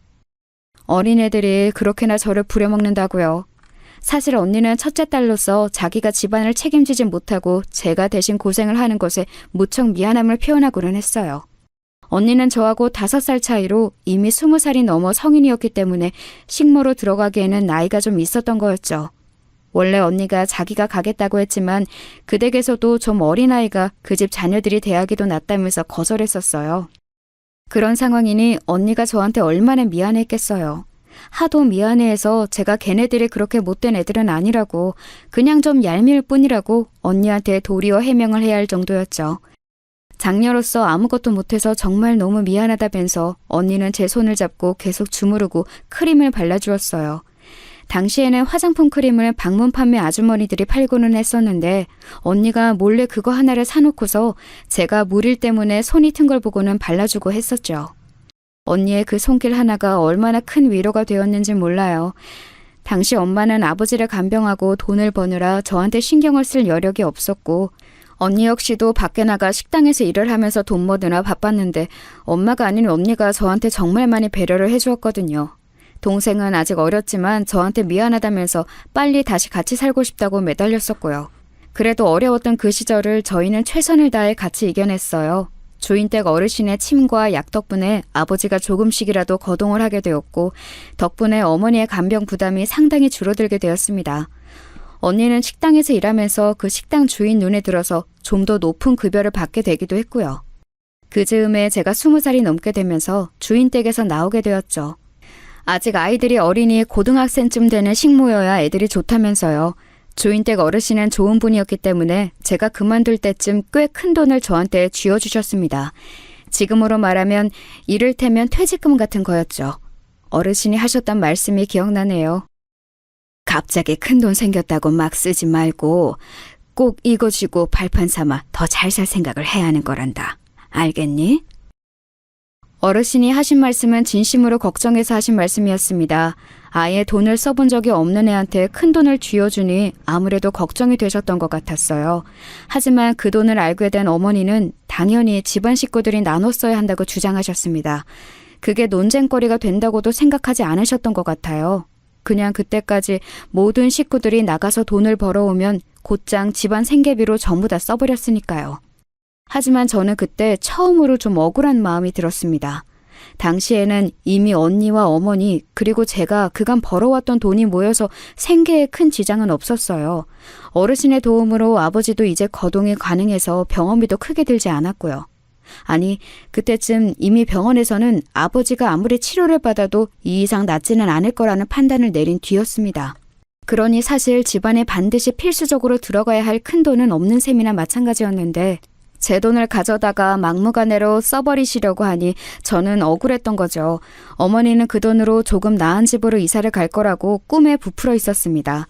집도 옮기고 옷도 사고 화장품도 사서 어머니 자신을 좀 꾸미고 싶다고요. 사실 평생 고생만 하며 일을 해온 어머니 입장에서 못할 생각도 아니긴 했습니다만 아직 어렸던 저는 그게 너무 싫었어요. 저는 어머니한테 이 돈 못 내드린다고 대들었습니다. 어머니는 큰 충격을 받으셨죠. 여태까지 장녀와 차녀와 어머니가 힘을 합해 어려운 집안을 잘 이끌어오고 있다고 생각했는데 이제 성인이 된 차녀가 갑자기 돈 내놓기 싫다고 대든 것이나 다름없었으니까요. 지금 생각하면 어머니가 당시 얼마나 충격적이셨을까 이해되는 면도 있어요. 하지만 당시에는 정말 그 돈을 드릴 수가 없었죠. 내가 어떻게 그 집에서 식모 노릇을 하며 갖게 된 돈인데 그 집 어르신이 나한테 쥐어주신 돈인데 왜 집의 가족들이 이걸 쓰려 하는지 이해할 수가 없었어요. 아니, 이해는 할 수 있었지만 용납이 되지 않았던 거였죠. 어머니는 불같이 화를 내셨지만 저를 도와줬던 것은 바로 언니였습니다. 언니는 어머니가 화를 내시는 동안 묵묵히 그 앞에서 제 편을 들어주면서 막아주었고 기어코 아버지까지 나서서 제게서 돈을 빼앗으려 하니 집을 나가라며 등을 떠밀어 주었어요. 언니는 식당에서 일하며 돈을 상당히 잘 벌어오고 있어서 이제 가족은 내가 책임질 테니 걱정하지 말라면서 너는 이제 떠나서 네 살 길 찾으라고 말해주었죠. 그 말이 얼마나 고맙던지요. 지금 생각하면 겨우 20대 중반이었던 어린 언니가 어떻게 동생한테 그런 아량을 베풀어 줄 수 있었던 것인지 알 수 없어요. 저는 언니의 말을 듣고 곧 집을 나와서 미리 소개를 받아두었던 봉제 공장으로 들어갔습니다. 식모살이를 했던 댁에서 이제 돈 벌 곳이 없다면 이곳으로 가라면서 소개를 해주셨던 곳이었죠. 여러모로 고마운 댁이었어요. 그리고 그곳에서 남편을 만나 결혼했습니다. 일한 지 3년 만에 23 꽃다운 나이에 웨딩드레스를 입었죠. 남편은 봉제 공장과 거래하는 소매점의 사장으로 저와 나이 차이는 좀 있었지만 무척 다정하고 좋은 사람이었습니다. 다혈질이었던 저희 친정아버지하고는 완전히 다르게 온화하면서도 섬세한 사람이기도 했죠. 저는 결혼 후 그래도 친정에 가봐야겠다 싶어서 친정으로 향했습니다. 집 나간 딸이었지만 번듯한 사위를 데리고 왔으니 이제 부모님이 기뻐하시지 않을까 기대 반 설렘 반이었죠. 하지만 부모님의 반응은 제가 기대했던 것과는 완전히 달랐어요. 가족 버리고 남자 찾아 쫓아간 계집애라면서 부모님은 저를 아예 보려고도 하지 않으셨죠. 그때도 언니하고 동생만이 저와 남편을 만나서 인사를 해주었어요. 언니는 그때 자기 식당을 열었더군요. 작지만 나름대로 잘 되고 있다면서 이제 가족들 생계 걱정은 하지 말라고 그리고 앞으로도 계속 연락하면서 살자고 언니가 따스하게 말해주었습니다. 저는 정말 너무 고마웠어요. 언니가 있어서 그리고 동생이 있어서 비로소 제게 친정의 의미가 있다고 느껴졌죠. 언니의 식당 일이 바빠서 그 후로 자주 교류는 하진 못해도 전화 연락은 언제나 주고받으며 살았어요. 언니도 결혼을 하고 아이를 낳고 가정을 가지면서 만나는 일은 좀 줄었지만요. 슬프게도 동생은 사기를 당해 아무래도 삶이 힘들어지니 연락이 뜸해졌죠. 저도 아들 둘을 낳았어요. 제 시대만 해도 남아선호가 남아있던 시기라서 저는 두 자식이 모두 아들인 것이 그리 좋고 기뻤답니다. 미안하게도 언니는 하나 낳은 자식이 딸이라서 제대로 대놓고 자랑도 하진 못했어요. 하지만 언니는 제가 아들을 자랑스러워하는 것을 눈치챘는지 조금씩 저하고 이야기하기를 꺼려했습니다. 그래도 언제나 저에 대해서 신경 쓰고 있다는 사실만은 알게 해주어서 저도 연락을 조금 덜 하면서 많이 조심을 하려고 애썼죠. 아이들은 무럭무럭 자라났습니다. 아들 둘 기르면 엄마가 깡패가 된다는 말도 있잖아요. 저 역시 거기에서 별반 다르지는 않았습니다. 애들이 특별히 성미가 고약한 애들도 아니었지만 좀 욕심들이 많았어요.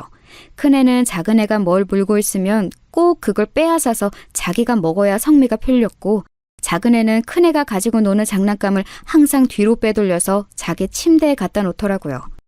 저도 남편도 욕심 없이 그저 평안한 성격들이라서 대체 이 애들이 누굴 닮아서 이런가 궁금할 지경이었어요. 저는 결혼하면서 봉제 공장을 그만두었지만 남편이 하는 옷가게가 나름대로 되긴 해서 먹고 사는 데는 지장이 없었죠. 그래도 두 아들이 욕심을 내면서 먹는 것, 입는 것, 쓰는 것 모두를 다 서로 질투하고 더 좋은 걸 사달라고 하니 살기가 빠듯할 지경이었습니다.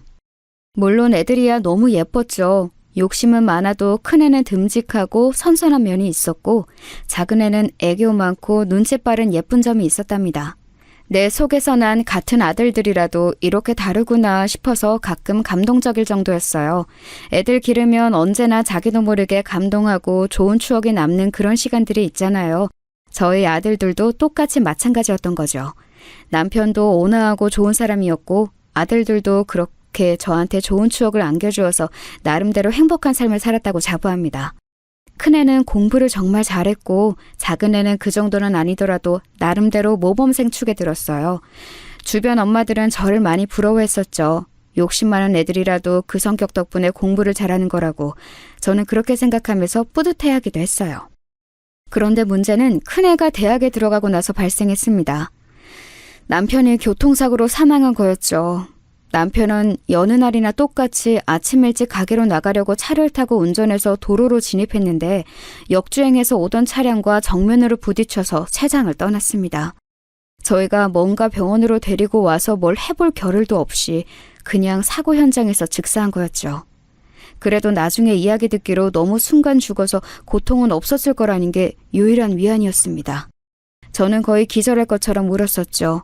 평생 의지하고 지내던 다정한 남편이 그렇게 한순간에 세상을 떠나 제 곁에 없으니 정말 모든 게 무너져 내리는 것 같았습니다. 게다가 큰애는 성인이 간신히 되었고 작은애는 아직 고등학교 3학년이 막 되었던 시절이었어요. 이른 봄에 사고를 당한 거였죠. 아직 추위도 채 가시지 않은 날 장례식장에서 펑펑 울고 있는데 큰애는 무뚝뚝한 얼굴로 앉아있고 작은애는 어두운 표정이더군요. 아직 너무 어린 애들이라 아버지가 돌아가신 것의 무게를 모를 수도 있다는 생각이 들었습니다. 저는 애들을 끌어안고서 괜찮다고 아버지가 돌아가셨어도 이 엄마가 있으니 아무 걱정하지 말라고 말해주었어요. 그런데 그때 작은애가 제 손을 딱 내치더니 불통하게 말하더군요. 아 엄마, 나 고3이야 이제. 공부해야 하는데 나 진짜 여기서 밤새? 저는 순간 뭐라고 말해야 할지 말문이 막혔습니다. 아니 아버지가 교통사고로 비명에 갔는데 아들이 장례식장에 있어야 하냐고 묻다니요. 저는 순간 제가 정말 그동안 가정교육을 잘못시킨 건가, 대체 인간이 되긴 한 건가 작은 아들의 된됨이 자체에 의문이 들었습니다. 그때 큰애가 작은애를 퍽 치면서 짜증스럽게 말하더군요. 누군 좋아서 있어? 나도 알바해야 하는데 빼고서 있잖아. 입 다물고 있어. 아, 왜 때려? 남들 들으면 멍청이 취급하니까 입 다물라고. 큰애는 작은애를 나무라면서 가만히 있으라고 했어요. 큰애와 작은애 나이 차이가 2살밖에 안 나지만 그래도 형 대접은 확실히 했기 때문에 작은애는 억울한 표정으로 입을 다물더군요. 하지만 저는 큰애의 말도 좀 충격적이었어요. 아니 아버지가 돌아가셨는데 슬퍼하지는 못할 망정 좋아서 있는 게 아니라고 하다니요. 그리고 멍청이 취급당하기 싫으면 가만히 있으라는 건 이유로 되면 안 되는 거잖아요. 아버지 장례식인데 말이에요. 하지만 저는 기가 막힌데도 그걸 표현할 수가 없었습니다. 그날 당장이라도 쓰러질 것 같아서 더 이상 부정적인 감정을 느끼면 정말 제 인생이 끝나버릴 것 같았어요. 그래도 남편이 남긴 재산과 내 아이들을 끝까지 잘 지켜내야 한다는 생각으로 이를 악물고 버텼습니다. 애들은 아직 어려서 아버지가 돌아가신 무게를 모르는 거다. 조금만 더 시간이 지나 철이 들면 알게 될 거다. 그렇게 생각하는 수밖에 없었죠. 남편의 장례식을 치르고 나서 저희 가게는 급속히 기울었습니다. 남편이 그간 가게를 잘 운영해 왔다고는 하지만 아주 큰 돈을 번 것은 아니었기 때문에 모아놓은 돈은 그리 많지 않았어요. 집 한 채와 아이들 등록금용으로 모아놓은 돈뿐이었죠. 그래도 다행히 남편이 애 둘 모두 대학 4년 등록금을 전부 모아놓은 것이 1,500만 원 정도 있었어요. 생활비는 적금해 놓은 것으로 뜯어서 쓰더라도 애들 등록금만은 절대 건드리지 않겠다고 생각했었죠. 그런데 항상 인생이란 제가 계획한 대로만 흘러가지를 않습니다. 그래도 대출금 하나 없는 서울의 집 한 채와 적당한 적금, 애들 등록금 정도로도 아이들이 졸업해서 취업할 때까지는 버틸 수 있을 거라고 여겼어요. 하지만 점점 더 돈은 바닥나기 시작했고 설상가상 제가 고혈압과 당뇨 같은 지병이 생기면서 병원비가 들어갔습니다. 최대한 버텨봤지만 병원을 가지 않고서는 몸이 안 좋아져서 견딜 수가 없었어요. 결국은 애들 등록금까지도 손을 떼서 써야 할 지경에 이르렀죠. 생활비로 따로 목돈 마련해 놓은 것은 솔직히 그걸 허물어서 쓰면 나중에 정말 생계가 위험할 수도 있어 쓸 수가 없었어요.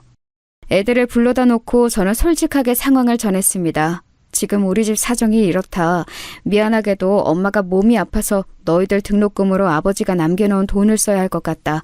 그러니 어떻게 해야 할지 생각해보자꾸나 하면서 말이에요. 그런데 그 말을 하자마자 작은 애가 그러는 겁니다. 안 돼요. 그 돈 아버지가 우리한테 준 건데 왜 엄마가 써요? 미안하다. 하지만 엄마가 지금 병원을 안 가면 몸이 더 안 좋아져서. 안 된다고요. 내 건데 왜 엄마가 써? 작은 애는 막무가내로 안 된다고 했어요. 그때 작은 애는 대학 2학년이었는데 큰 애는 대학 4학년이었죠.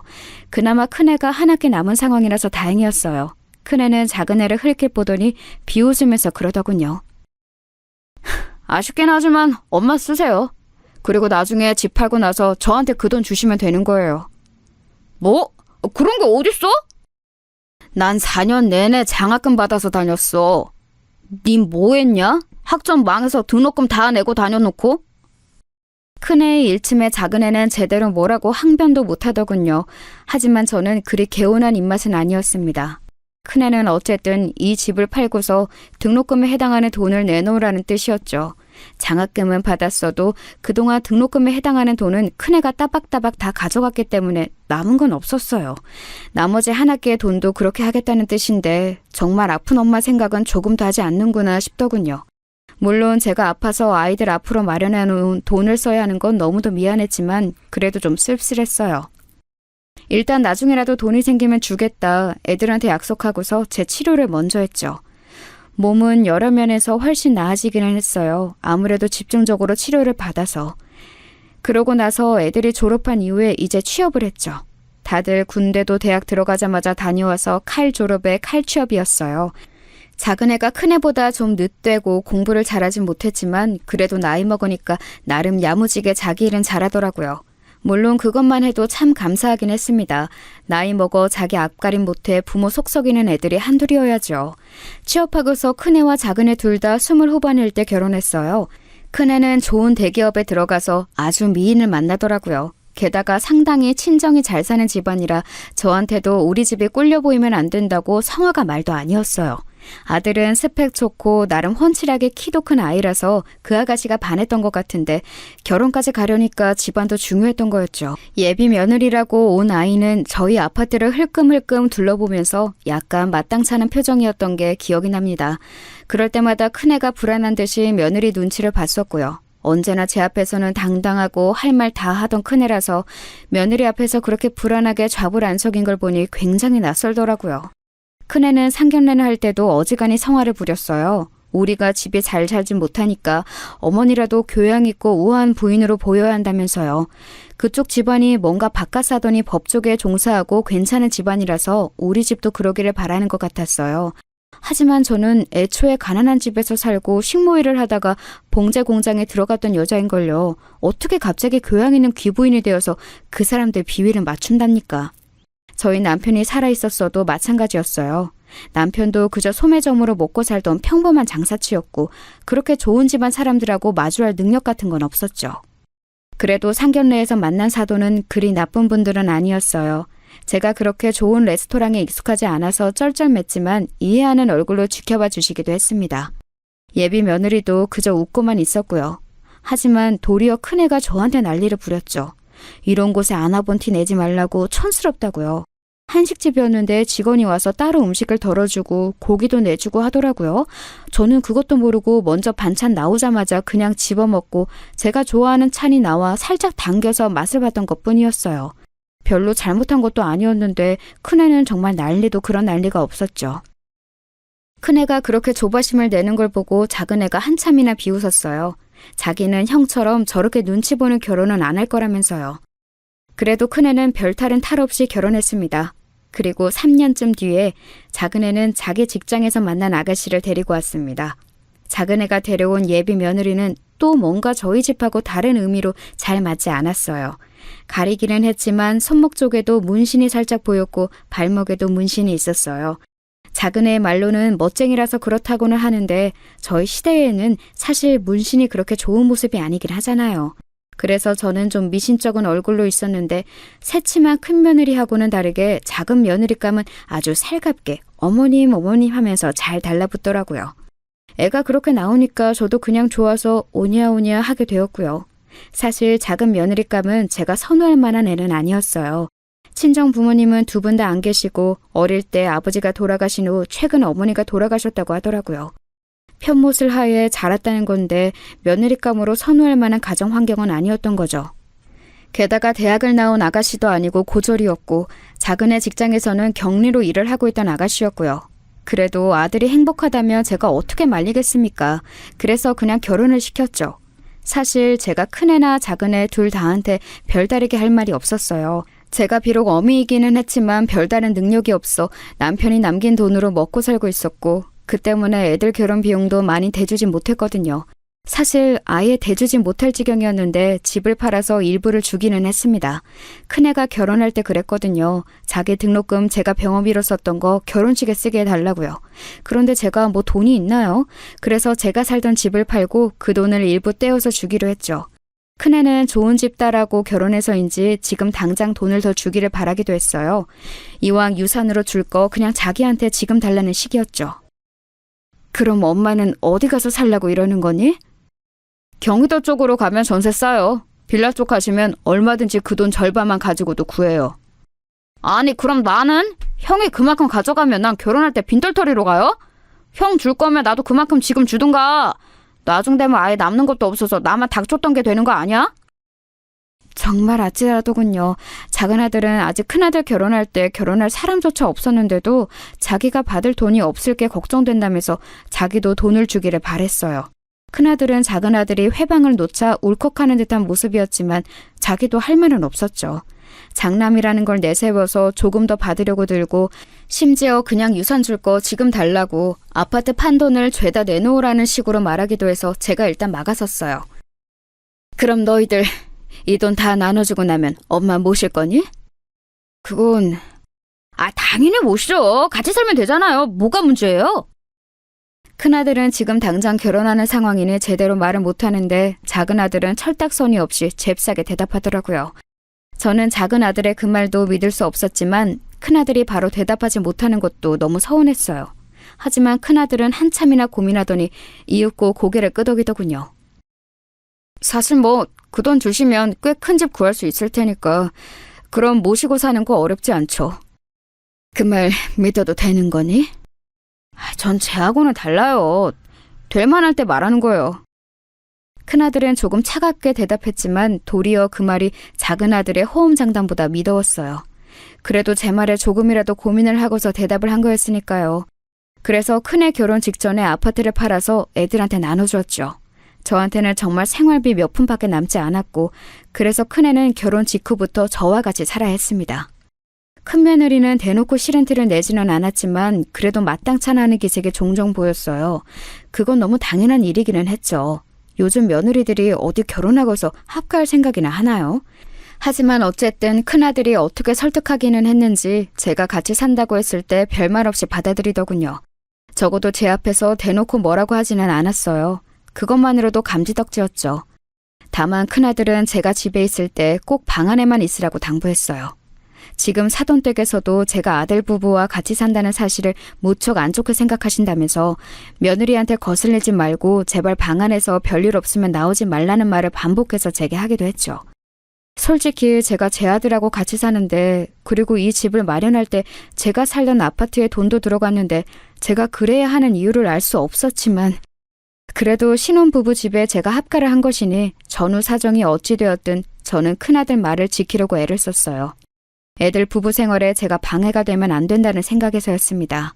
그건 어미로서 어쩌면 당연한 일이기도 했고요. 처음 2, 3년은 어찌어찌 지나갔어요. 아직 애가 없으니 큰아들 부부는 주말에 거의 외지로 나들이를 갔고 빈집에서 저는 주말만이라도 숨통이 튀어서 살 수가 있었죠. 사실 남편이 남긴 유산도 이제 거의 없는 상황에 그렇게 살 수 있는 것도 다행이라는 생각이 들었습니다. 어쨌든 남의 집이 아닌 아들네 집에서 생활하는 것이었으니까요. 그런데 작은 아들이 결혼하면서 집을 얻고 나서 상황은 돌변했습니다. 작은 아들은 큰애가 결혼할 때 동시에 받았던 재산을 그 사이에 제법 많이 써버려서 집도 작은 걸 마련할 수밖에 없었어요. 그런데 큰애는 기다렸다는 듯이 저를 작은애한테 넘기려고 했던 거였죠.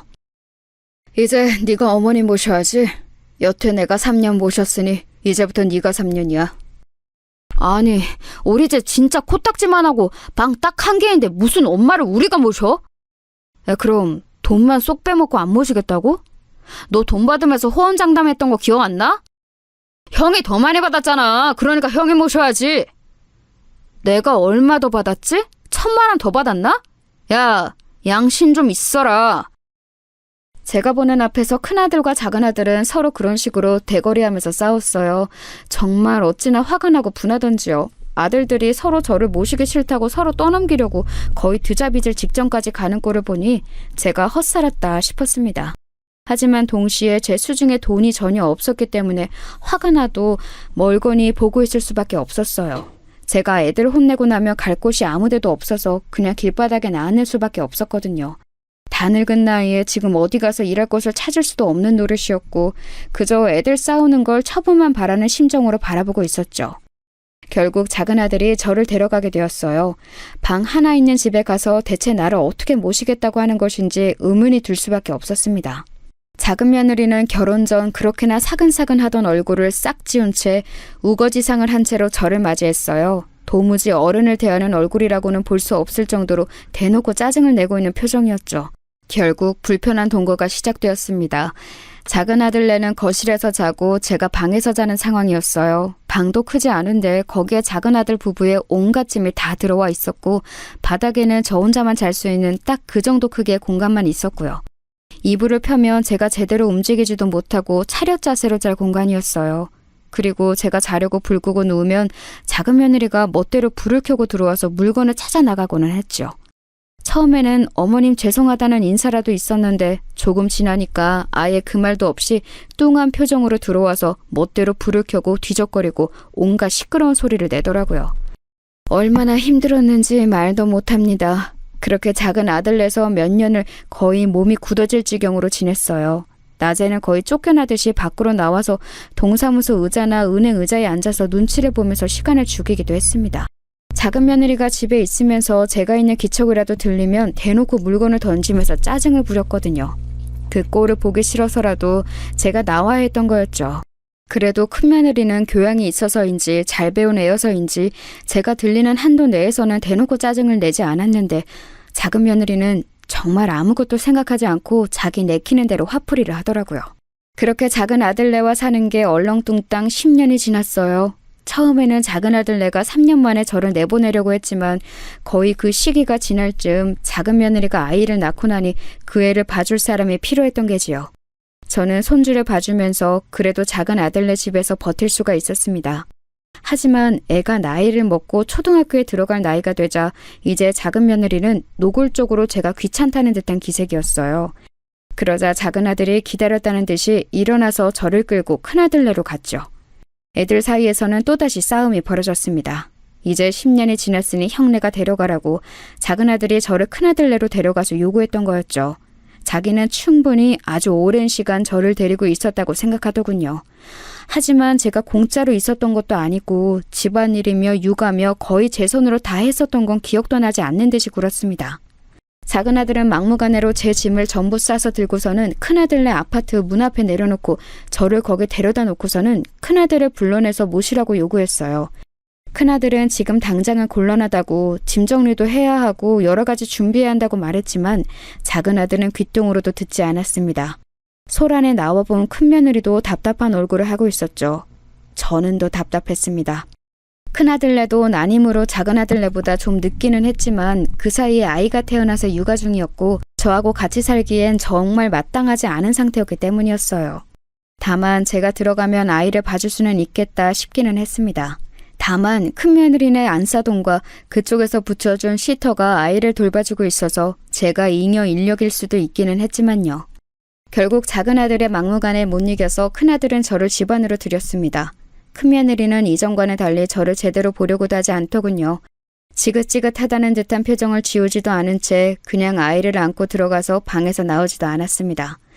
그나마 당시 안사돈은 안 계셨고 사돈댁에서 붙여준 시터만 있더라고요.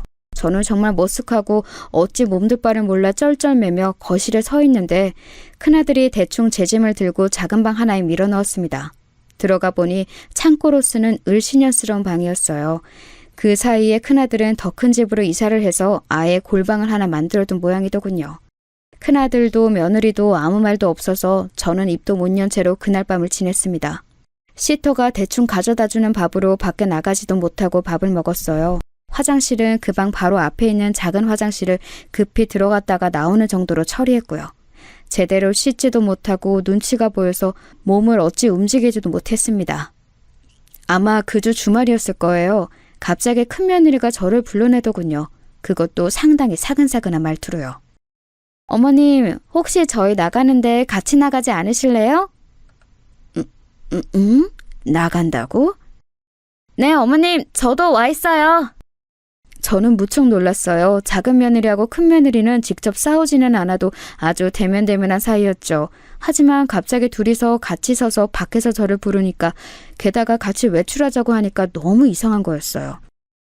저희 지금 지방 쪽에 카페 가려고 하거든요. 큰 카페인데 제 친구가 연 곳이 있어서 같이 가세요. 저희 집 오신 다음에 꼼짝도 못 하셨잖아요. 큰며느리는 방긋방긋 웃으면서 그렇게 말했어요. 뭔가 미심쩍었지만 큰며느리가 그렇게까지 말하는데 제가 안 된다고 할 수도 없잖아요. 그래서 그냥 둘의 뒤를 따라 나섰습니다. 큰며느리가 운전대를 잡고 작은며느리가 앞에 탔어요. 저는 뒷자리에 앉아서 오랜만에 몸을 쭉 펼 수가 있었죠. 큰아들 부분의 차가 참 좋았거든요. 승차감도 고요하고 그래서 저는 며칠간 계속 신경이 곤두서 있어서 한잠도 자지 못해서 결국 깜빡 잠이 들고 말았었죠. 그런데 제가 비몽사몽하는 동안 앞에서 둘이 뭔가 두런두런 이야기를 하더라고요. 제가 그렇게 잠이 들었다가 다시 살짝 깨어났는데 순간 작은 며느리가 속삭이는 소리가 들려왔습니다. 형님, 정말 이렇게까지 해야 해요? 어쩔 수 없잖아. 어차피 우리 신랑이랑 도련님도 동의한 거고. 그건 그렇지만. 동서가 모시고 살겠다면 말리지 않겠지만 우리로서는 요양원에 보내는 게 최선이야. 언제까지 어머니 모시려고? 말도 안 되지. 맞는 말씀이긴 하죠. 둘이 작은 소리로 속삭이는데도 그 소리가 저한테는 청천벽력처럼 크게 들려오더군요. 정말 집도 절도 없고 노후자금까지도 전부 아들들한테 준 어미를 이제 요양원에 갖다 버린다는 거였어요. 저는 손이 후들후들 떨렸지만 들키지 않으려고 그냥 눈을 감고 자는 척을 했습니다. 가는 길이 멀어서 휴게소에 들르더군요. 저는 내려서 화장실에 다녀오겠다고 하고 며느리들은 식당에서 커피를 사서 마시고 있겠다고 거기로 오라고 했습니다. 며느리들이 같이 식당 안 카페 쪽으로 들어가는 것을 보고 저는 얼른 다른 쪽으로 뛰어서 안내원 쪽으로 갔습니다. 당시 저는 그래도 언니 전화번호 정도는 외우고 있었어요. 간혹 연락만 하는 정도로 지내고 있었지만 그래도 믿을 건 언니밖에 없었죠. 저는 안내원한테 부탁해서 언니한테 전화를 걸었습니다.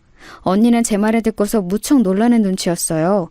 그동안 전화로 안부만 전하면서 아들들 다 잘 자랐다고, 이제 결혼해서 아들 잘 지내고 있다고만 말했으니 잘 사는 줄 알았던 동생이 갑자기 이런 이야기를 전해와 놀랄 밖에요.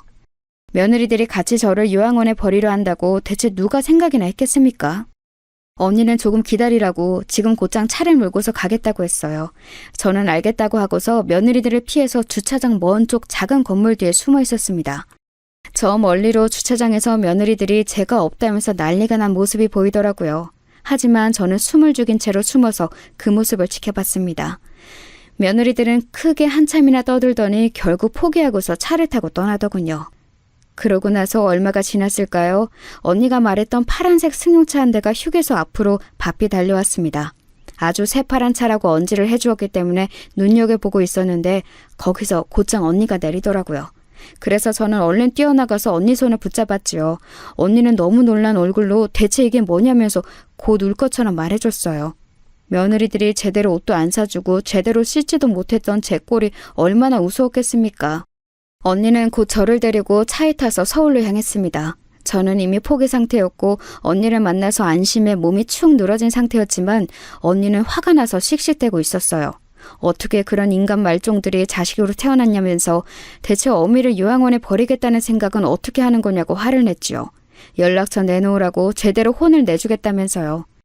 하지만 저는 고개를 저었습니다. 애들한테 제가 할 말도 없다고 생각했어요. 제가 못나서 남편이 그나마 남겨준 재산을 모두 까먹고 돈도 벌지 못했던 걸 어쩌겠습니까? 슬픔에 목이 막혀왔지만 이제 아이들하고는 영영 얼굴 보지 않고 그저 남남으로 사는 수밖에 없다고 생각했어요. 저는 언니의 차를 빌려 타고 오기는 했지만 그냥 그 길로 어디 반지하 새방이라도 들어가려고 했습니다. 아주 최후의 순간을 위해서 몇 천만 원 정도 남겨놓은 것이 있었고 그 돈으로 어디라도 들어가서 지금부터라도 노인 일자리를 알아봐야겠다고요. 하지만 언니는 단호하게 제 말을 막아섰죠. 내가 있는데 네가 무슨 소리니 지금? 네가 이런 상황인 걸 알았으면 그동안 내가 가만히 안 있었지. 언니는 그렇게 말하면서 저한테 좀 기다리라고 했습니다. 언니의 뒤를 따라 들어간 아파트는 정말 궁궐 같은 곳이었어요. 언니가 식당으로 잘 번다는 건 알았지만 그렇게까지 엄청난 알부자일 줄은 상상도 못해서 저는 놀란 채로 굳었던 기억이 있습니다. 그리고 며칠 뒤에는 언니가 작은 아파트 하나를 내주었어요. 제가 부담스러워서 괜찮다고 했지만 원래 언니 아파트고 비어있던 걸 청소해서 내준 것뿐이라며 잔소리 말고 들어가 살라고 했죠. 너무 고마웠고 정말 할 말이 없었습니다. 그래도 아이들한테 싫은 소리는 하고 싶지 않아서 저는 그저 입만 다물고 눈물을 뚝뚝 흘렸죠. 언니는 이해한다는 듯이 제 손등을 쓰다듬으며 어깨를 두드려 주었습니다. 언니네 딸은 훌륭히 성장해서 미국에 건너가 공부를 하다가 그곳에서 만난 남자와 결혼했어요. 그리고 미국에서 살고 있었죠. 형부는 몇 년 전 돌아가셔서 언니도 혼자 살고 있었는데 마침 외로운 인생에 잘 되었다면서 그냥 이제 우리 둘이 산다고 생각하자라며 제 손을 꼭 잡아주었습니다. 오랜 기간 대면대면한 사이가 되었지만 어색함은 눈 녹듯이 사라지고 다시 어린 시절 자매의 친근함이 되살아나더군요. 결국 저는 언니와 가까운 거리 아파트에서 살고 있습니다. 미안하게도 언니가 생활비를 모두 대주고 있는 상황이죠.